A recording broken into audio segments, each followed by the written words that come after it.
y'all, and welcome back to the Winning Wednesday podcast. I am your host, Geneva Brown, and today I have my special guest with me who's going to kick off our series from Brokenness to Heal. Go ahead and introduce yourself.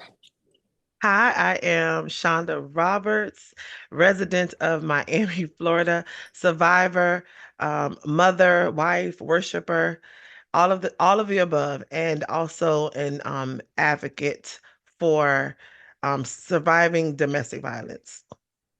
All right, thank you so much for your introduction. On today's episode, I really want us to focus on the heart issues, the things that cause our hearts to be broken as it relates to relationships. So, what has been your heart experience in relationships? Oh, my heart experience has been, it depends on what the time frame. You know, there were times in my life where relationships weren't so good.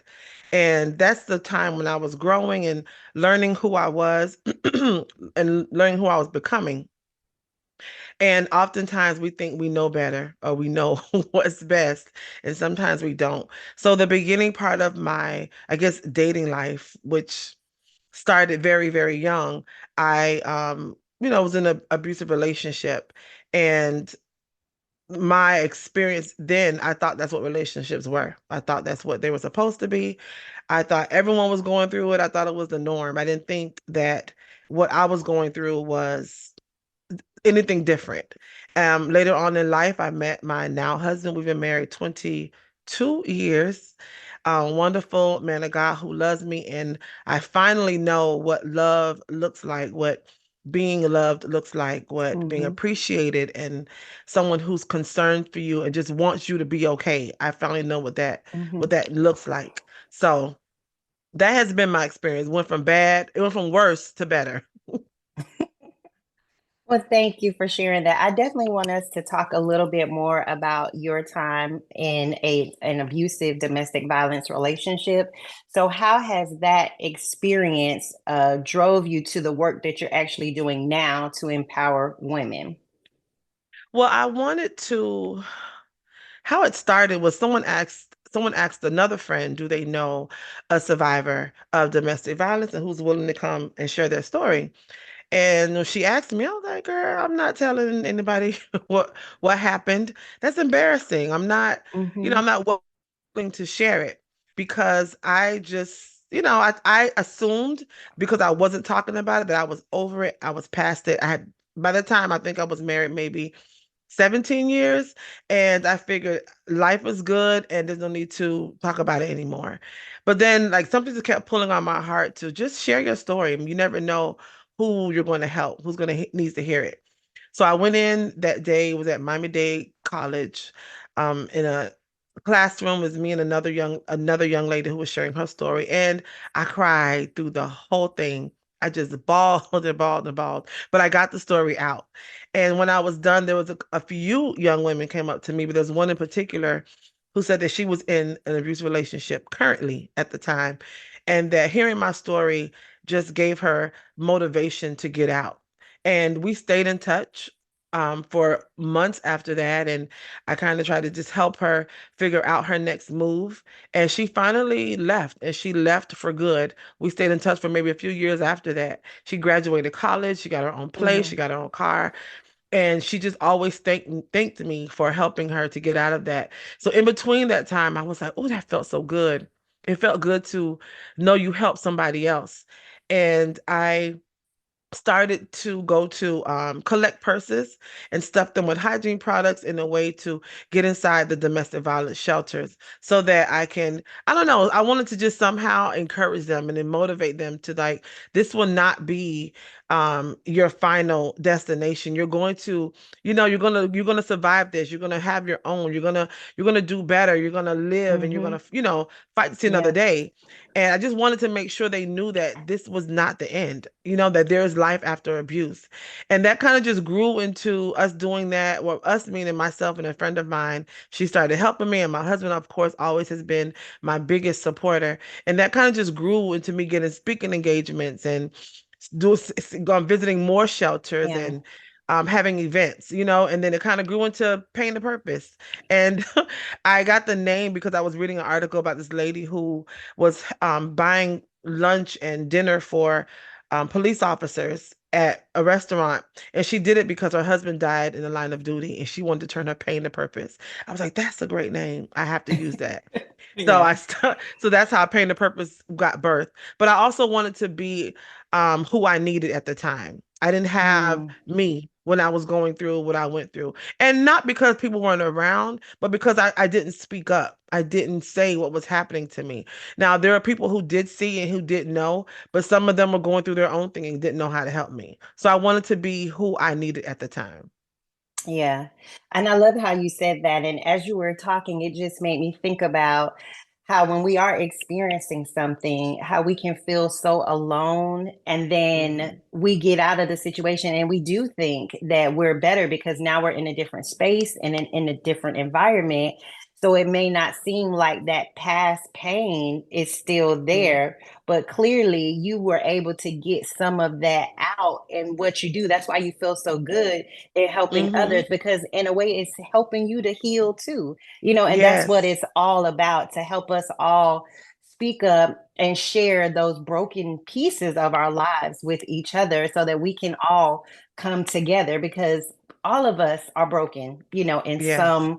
in some way, in some area of our lives. And that was one of the most driving forces that brought me to this particular series, is just realizing my own areas of brokenness and these different areas that I know the Lord placed in my heart, especially on the heart, because so many of us have heartbreak and heart issues. It may not be domestic violence, but it could be a lot of other things that comes along with our heart in relationships with someone Mhm. else. So with that being said, is there anything that you can share with us about, or share with others about, what they can do to start their journey from pain to purpose? Oh, I would. So back then, when I was going through it, therapy wasn't popular. Therapy wasn't in our culture something we do. We were told to pray about it and it'll be Mm, okay. And yes, praying is definitely a big part of our life, but also comes wisdom. There's time that we have to say, hmm I need help. I need someone to help me guide me through this process.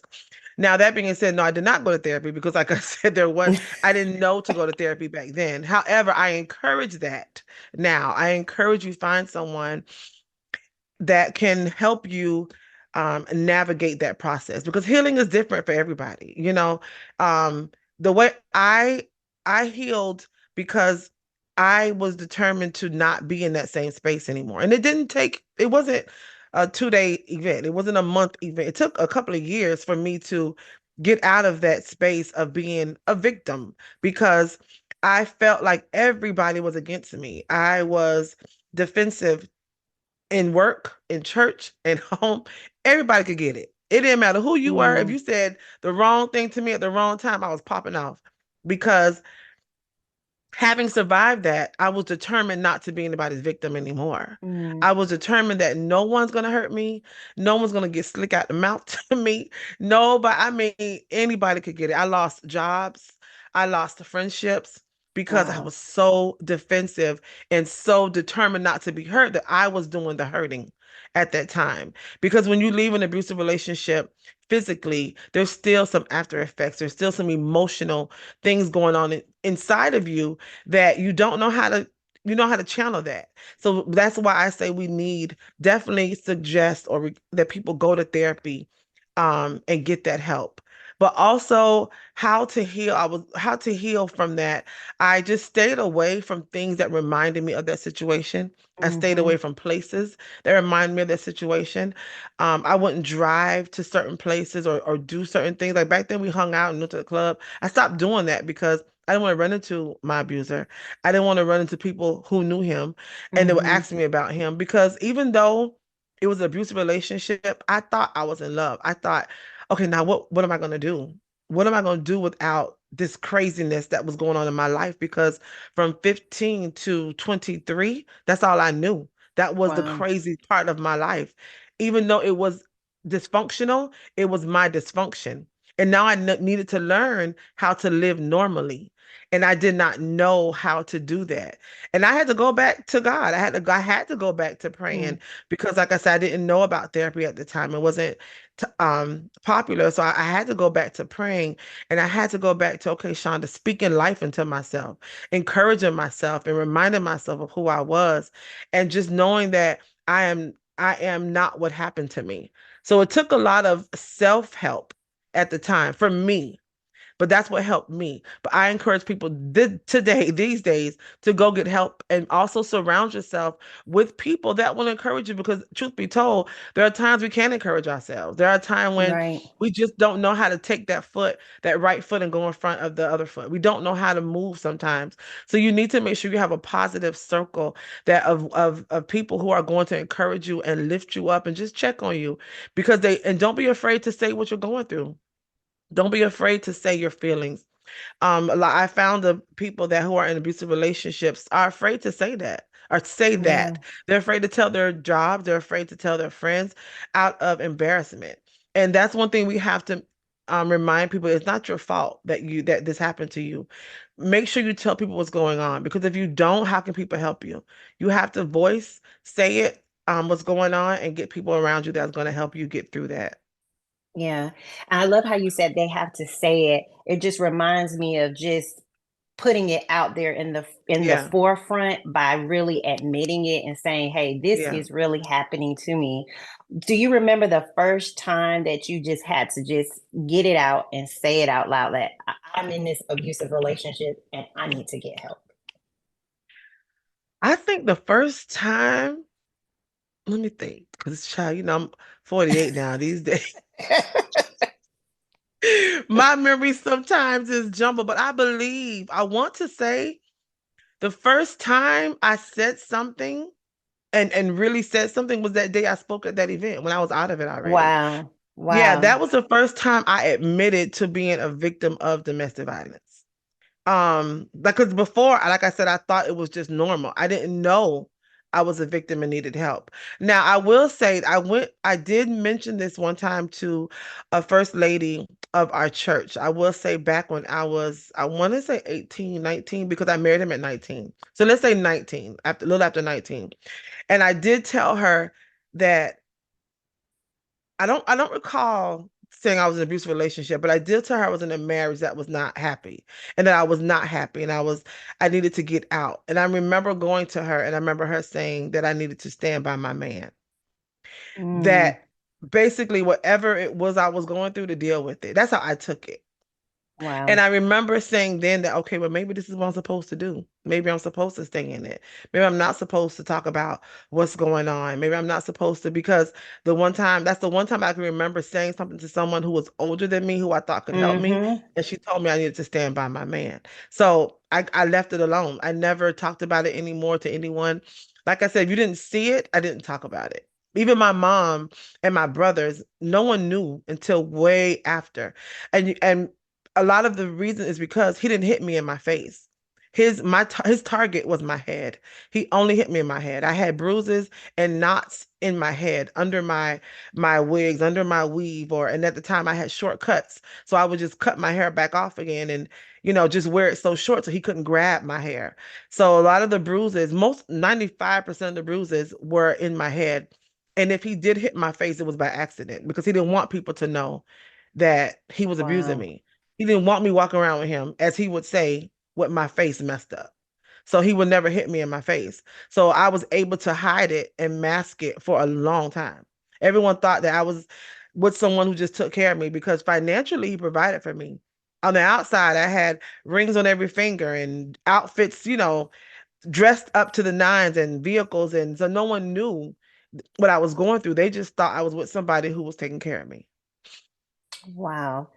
Wow. That's so eye-opening that, you've carried so much of that with you and Hmm. how no one knew until after this time. And it just makes me wonder how many other women that are like Hmm. you that have gone through such a traumatic experience, and now they're just trying to get out and try to help themselves, and realizing that no, what I went through was traumatic and that wasn't right, and I still need to heal from that, and that just, wow, I know this is definitely going to help someone, because as you Yeah. as you talking, I'm thinking.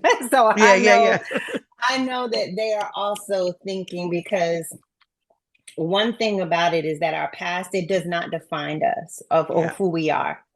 Yeah. The things that we experienced in the past, we don't have to continue to keep carrying them on with us. We can let those things Exactly. go, and we can Yeah. heal from those things.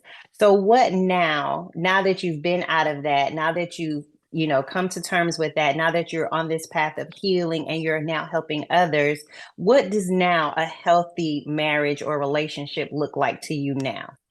Oh, girl, that's a whole nother segment. But since we but since we're here, one example that I always use is when I was in an abusive relationship, my abuser would want me to check in. I had to call him when I got to where I was going. I had to call him when I was Mm, leaving. I had to call him when I was there. I had to let him know where I was all the time. So when I left the abusive relationship, I met my now husband. He would do that. He would call me when he got to where he was going. He would call me when he was leaving work. He would call me if he's going to the store. He would call me, and I was like, "Why is he?" I'm not gonna do that. So I don't know why he calling me because I'm not gonna call right. him. In my mind, I'm finally free from that. I'm not checking in with Right. nobody. I don't know where I am when I get there. So then I can't remember that. I remember the conversation came up one time, and because he never asked me to do it, he just did it. So I asked him one time, you ain't got to check in with me. You ain't got to call me wherever you're going. He said, baby, it's not because I'm checking in. I'm letting you know I made it just in case something happens. He said, I want you to know that I made it, and I'm concerned for you as well. I want to know that you made it to where you're going. I want to make sure that you made it safe and to tell you that I love you. And I was like, oh, so that's what love Mm, looks like. Instead of it being control in the previous relationship, this time it's because it was love and concern. So now, 23 years later, we've been together 23 years. We still call when we get to where we're going. He calls when he gets to work every morning at 7 a.m. He calls me. Every day at 3:30 p.m. He calls me. He calls me throughout the day, just checking on you, make sure you're good. And I call him. But now I anticipate those phone calls. If he don't call me by 3:35, I'm calling him. Okay, something must be wrong. Because my husband gonna call me every day at 3:30. I don't care if I'm out having lunch with the girls. He's gonna call me, hey baby, I'm on the way home from work. And if I don't answer, he'll text me. So now I look forward to that because now I think something's wrong if he doesn't call me or something may happen to him. But now that's healthy. You know what I mean? It's healthy yeah. communication. Hmm. That's healthy love because he supports me. I support him. I can't do an event, sing a song, go somewhere without him stopping what he's doing and praying for me. He's praying for me. He's making sure that I'm okay. And vice versa. You have to support each other and communicate. Yes, we've had arguments. Nothing has been perfect in these 23 years. And there's even been times where we thought we were going to divorce in the beginning because I came from having to defend myself so much till I Right. thought I had to defend myself from him. And he had to remind me over and over again, I am only here to love you and take care of you. You don't have to have your guard up with me. So I feel safe with him, Geneva. I feel safe with him. I don't have to be survivor. I don't have to be fighter and I don't have to be victim or whatever with him. I just have to be me because he covers me and he protects me at all costs. And that's what a healthy relationship looks like. I don't have to be in defense mode with him at all. You know what I mean? I can let my guard down if I want to cry. He's not judging me if I'm having a bad day. He's just making sure I'm okay. He going on to the other side of the house until I'm back to wanting to talk. But he does not hold that against me because I don't want to talk right now. You know what I mean? Our relationship right now, we've been married, like I said, 22 years, and our kids are adults. We're, I feel like, in the best part of our marriage Mm. now Ooh, because that's what I'm looking forward to. listen, Glory, let me tell you, you know, we're dating all the time now and we're having fun and we're to the point now we're just getting ready. We have grandbabies coming, you know what I mean? And it feels like we're starting over with the grandbabies, but it's not to the point where we have to be, 100% responsible for them. Right. So, this part of our life, I feel that this is the best part of our marriage because I can't even tell you, and it's not to brag. I don't remember the last time we had an argument. You know what I mean? We have disagreements. That's going to always happen. But we've learned how to fight fair. We've learned how to Mm, communicate our feelings and not walk around holding a grudge. We know how to talk when it's time to talk. And we also know not how to sweep things up under the rug because we have to make sure you have uncomfortable conversations. I talked to him last week. We were on in Kentucky at our son's game, and we're in the hotel, and I was listening to a podcast with this woman. She's a wife, and she talked about having invisible, is it invisible jobs or invisible something? And she talked about having all of these tasks as a mother and as a wife. Like we have to make the appointments. We have to make sure they get to the appointment. We have to, have all these things in our mind at all times because that's how the house is going to function, right? So I was right. telling that to him. He listened. He did not interrupt me. He said, "Okay, but baby, you make all the appointments, but who gets them there?" He said, "I take them to the appointments. I take them to school." I said, "Oh, you're right. You got a point there, sir." So he said, "We have a balance. So I don't want you to feel like you're Yeah. doing this by yourself." And I said, "You know what? You're right. So let me take that back." You know what I mean? So we have those conversations where we can say, even if I felt overwhelmed, I told him, and he reminded me that I shouldn't feel overwhelmed because he has my back. And he does. I can't tell you last time I took kids to school. He always did that. He always cooked. He always, made sure they had a hot breakfast and a hot dinner. And I fixed the washing machine and TVs. You know what I mean? Everybody's household runs different, but we Right. have a balance. You know what I mean? That we also can we make sure we take care of each other. So, you got to have those uncomfortable conversations, but respectfully.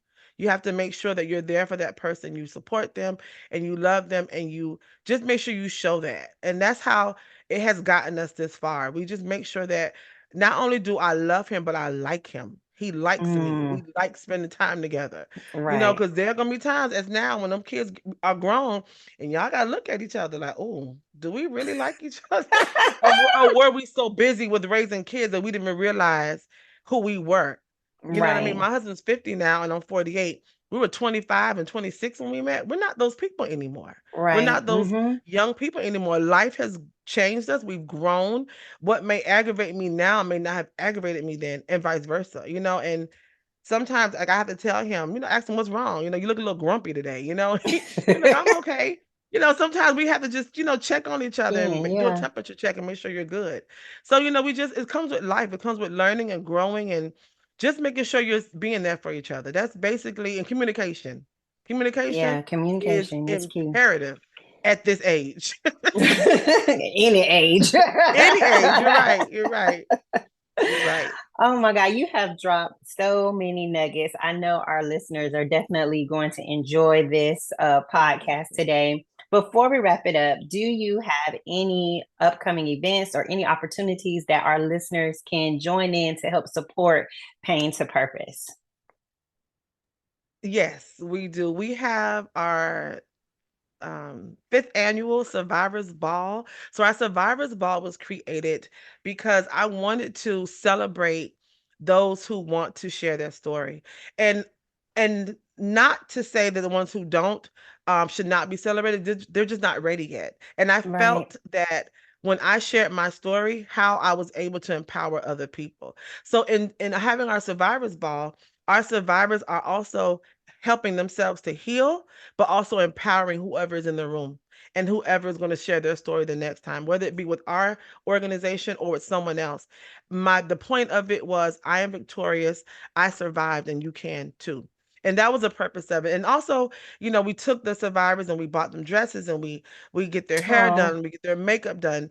The first couple of events, it kind of changed from that just because of life and things yeah. happening. But that was the main focus of it in the beginning was my husband would cook breakfast. We had a room that we would rent out and we would just have a day of pampering before the event.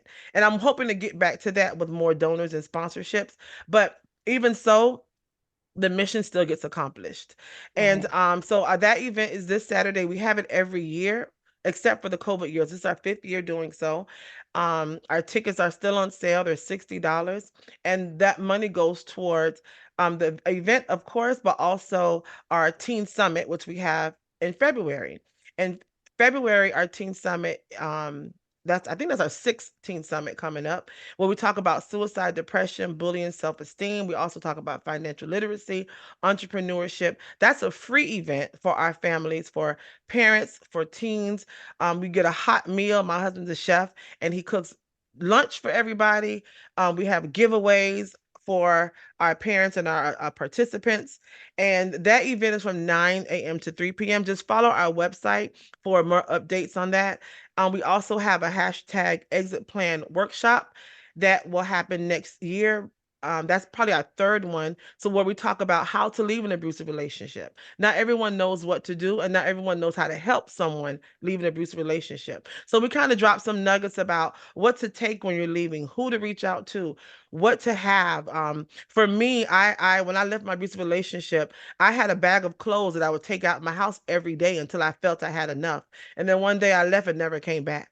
And I had a friend's house that I went to, and I kind of hid in plain sight. I was literally maybe 15, 20 minutes down the street, but he didn't know that. I parked my car at the park. I got a new car, parked at the parking ride. I got on the bus, back in my car, and back in the house for the rest of the day. I wouldn't even go put gas in my car. I had someone else do it because I didn't want him to find me. So we have a hashtag exit plan workshop where we talk about our resource, people what resources they can get, and also how to help someone that they may know leave an abusive relationship.